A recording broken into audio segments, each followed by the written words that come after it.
Epilogue, the spiritual essence of my life as a mestizo. Well, this is not a chapter. This is more sort of a question to myself. And I am talking actually to God, to the Creator, or to a higher being.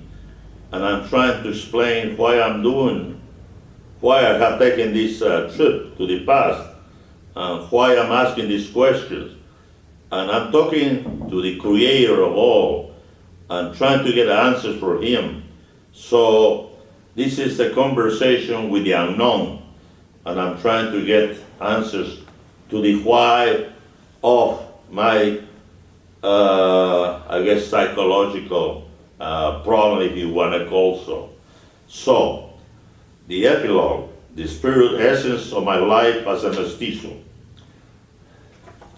In the dawn of a new era, I realized our lost causes should never last more than our lives.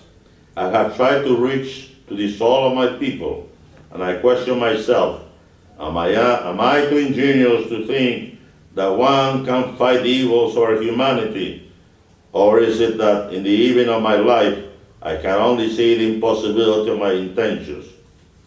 Yes, I have answered to the call of my consciousness, and as I come to the end of this trip, I will no longer wander in the tundras of my desolation.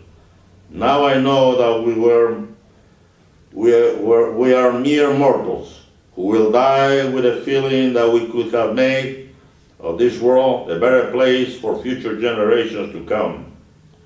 Mankind will follow its course, and perhaps in no too distant times, the plight of the Indians will be heard. Meanwhile, all we can do is to cry in the vacuum of our existence. But for how long? In the ether of the times, I seem to hear, until you die, then the torment of your thoughts will have ended with you. In the darkness of your coffin, your soul will know that we were put on this earth to live with nature, with what nature provides us, and not with what our souls beseech us. Only God can write what He does, and only He, in due time, will do justice to the ones whom He created for some purpose. Man of the future, go and enjoy your grandchildren, who are oblivious to the bleakness of your ancestry. You are the last link in your lineage. Your descendants will no longer suffer the psychological change that enslaved you. They are free. That is God's way of ameliorating your pain for all eternity. In the reality of my being, I ask the Creator, why did you put me on this earth if not to redeem myself? In the unknown of His being, He answers me, man of the times, your soul has done what your mind wanted to do. Stop this wandering of the spirit that leads you to nowhere. Go to the interminable oceans to hear the waves of the future. You will know that there is hope in this world of frigid poles. Life is light. Do not morose in the dungeons of your past. Oh, what can an errant fool do but go back to the land of one's birthplace to spread hope, and where nobody has ever been a prophet? Nevertheless, if someday we'll understand that one Indian is owner of the new world, then we would have understood that any of us is somebody in this continent of contrast. After all, what is life if not climbing the inaccessible mountains of hope? And I have, for it's in our essence to do the impossible, to change our destiny as God has designed. This is a picture or a painting done by my wife, Anja Hovland, Norwegian, who painted this back about 40 years ago when I used to go in different missions to all parts of the world, especially places where there was no medical care, where there was a lot of people, a lot of desperation. So this is her picture. And I made some comments about this picture that basically tells what bothers me or what my life is all about.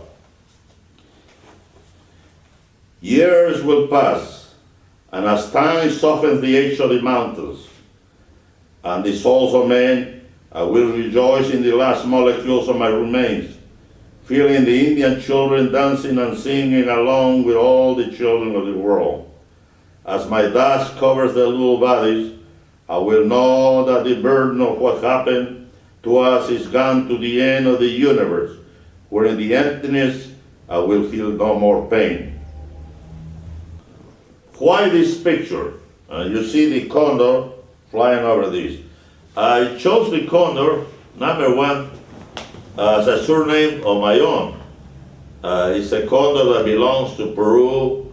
You would say it's like to the North Americans, the eagle. To me, the condor represents sort of my soul. And obviously, it is the condor who seems to be flying on the high altitudes for ages and ages, just flying without even moving a wing, and just floating and perhaps thinking, looking, and seeing what's going on. So I consider myself a condor that's flown all over the world and seen with my own eyes what the world is all about. And then I come back to the ruins of Machu Picchu, and I also oversee what was the history of my ancestors. And that is why this picture, who was also painted by Anja Hovland, my wife of years, who painted me as the condor flying over the high altitudes of Machu Picchu. Well, the front page is another canvas painted by Anja Hovland, my wife, and a Norwegian. And she has been to Peru, and of course she has been married to a Peruvian, and maybe she has been my moments of sadness, and I'm sure she understands what my problems or psychological change are. And as you can see in this painting, she actually paints an Indian who is very afraid. He's holding actually his own child, and he's afraid. Afraid of what? Of course, of humanity. And then on the side, as you see the clouds, there are clouds of people, and I'm sure they are Indians, more or less. Perhaps this represents me, according to her. I guess inspire me or ask me what to do. And then I think this represents, perhaps, I never asked her, perhaps represent me, and I'm protecting my own, while I also have millions of questions in my eyes, in that fear that is shown on my face or on the face of this painting. This is the portrait that she has painted. She's a well-known artist, trained in Europe and in the United States. But you're asking, what is the meaning of this book to me? Well, I guess I would say the meaning of this book is the meaning of what was my life on this earth. I am 80 years old, and that's a long life. And I basically am a man of the world. I lived all over. I married the old world, and I have children that have been born in another place. And to me, it represents the psychic history of myself. The psychic history. I'm not a historian. Do not ever make the mistake of talking about this book as a history book. But what is written in here is veridical because I read a lot of Peruvian history, but it's the filtration of those thoughts that made me write these. And also, as I said before, I was born here, I have suffered, my ancestors have suffered, and I think I carry that anguish in my genes, and I try to put that in this book. And I will urge all people, or those who have problems with their ancestry or their countries, to write whatever they feel so that it can be like a testament. This is what happened to me while I was alive. Let's say someone will read this book or the book of someone in the year 3000. I says, here this man, that's what was bothering him in the year 2000. And maybe at that time we're far advanced, or we might be already exterminated.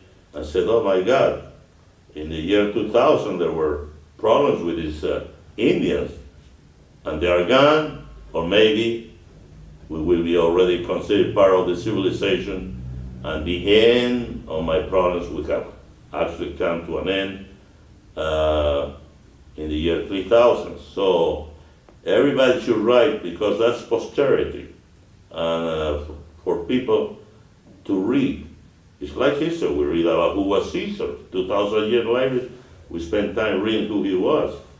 And they say, oh my God, we have come a long ways. And we would say, now they are here in America. So that is what I think we all should try to do, especially if we take conscious of what's happening. And there is a lot happening in the world. There's a lot happening to mankind continuously from the time of Christ and from time long before. We have a lot of problems to solve, and some are behind, some are ahead, and we must eventually come to become one whole mankind, and perhaps not necessarily happy, but just to each other. A historian, he's gotten hold of the book, and he's intrigued by what I guess I said, and he is trying more or less to immortalize the book or the thought of this book. He feels that there is quite a few things that hasn't been said in the world of historians.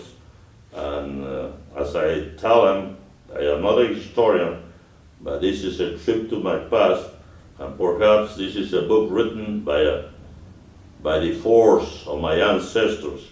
So to immortalize, that is not me. I mean, I'm just a humble being.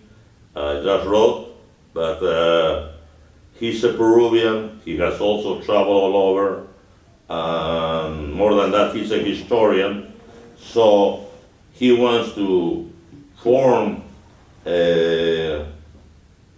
what do you call this? A foundation, more or less an association of people who take charge of whatever needs to be done, maybe following some of the thoughts in this book. And it's up to him. I'm not a megalomaniac that I think that this book is going to immortalize me.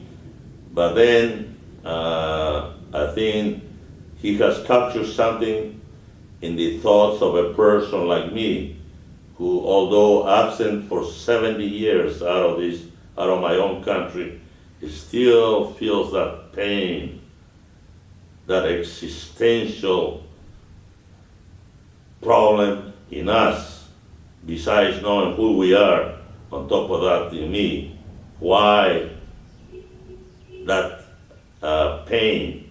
So Uh, I guess he might be right. What he wants to immortalize, I hope, is the pain of all the Peruvian people, of all the Andean people, of all the American Indians, in a way.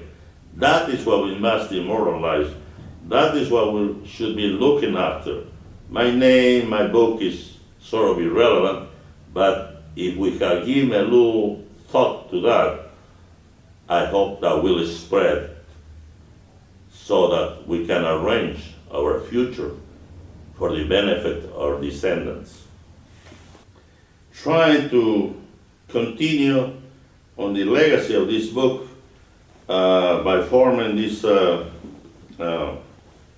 association and perhaps gather people and start to discuss these problems that we have written in the book and bring it up to the light of the world and maybe go to the Hague, the World Court, where they look into matters that are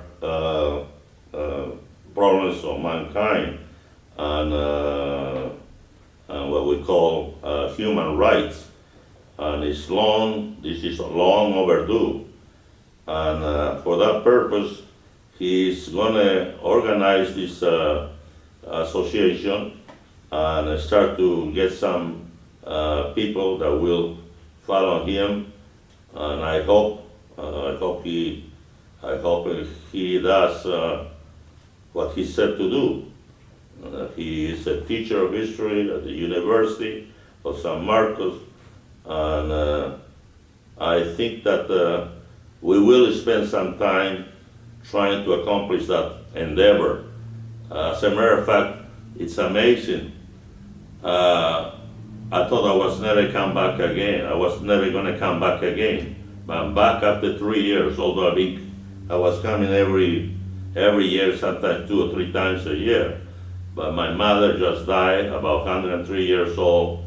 And I guess she was also part of my life because she was an Indian lady.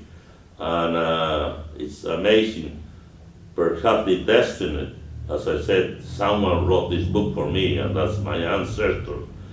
And with the death of my mother, we made acquaintance again with Professor Cifuentes, whom I haven't seen him for 3 years, although he knew something about the book, but he knew that was coming. He looked after me because I was already kind of forgotten about this book. I haven't touched, that's the end of it.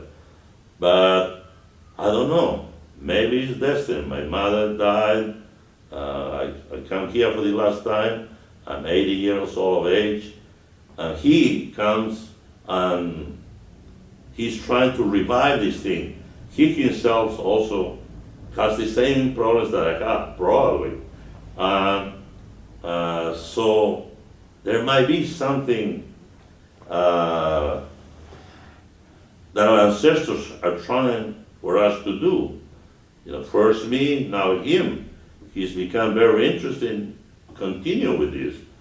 And that's after 3 years of completely giving up on this situation.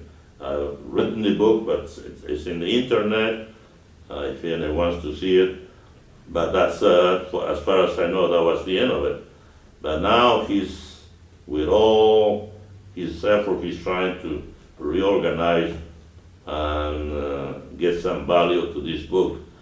And I'm myself very interested in that, and hopefully we work with him, and I hope from the United States we'll work together, and maybe I'll be coming more often with one purpose, to try to see what we can do for our Inca people, for all the problems that happen in Peru. And I think we all should try to restore the situation of Peru by also looking at our history. I mean, we always look at the future. We look what all the advances of the world are going. But we should combine both of them, the past, the present, and the future. And politically, we're in a chaos, And the country is progressing, but there is still a lot of places that really left a lot to be desired. And that is what we are, part of the people who are trying to contribute to the enhancement of the country. We're just part of it. And we're trying to tell people, look at your past. Look at your past that you found out why we're here. And then do something about both the past and the present for the future of descendants.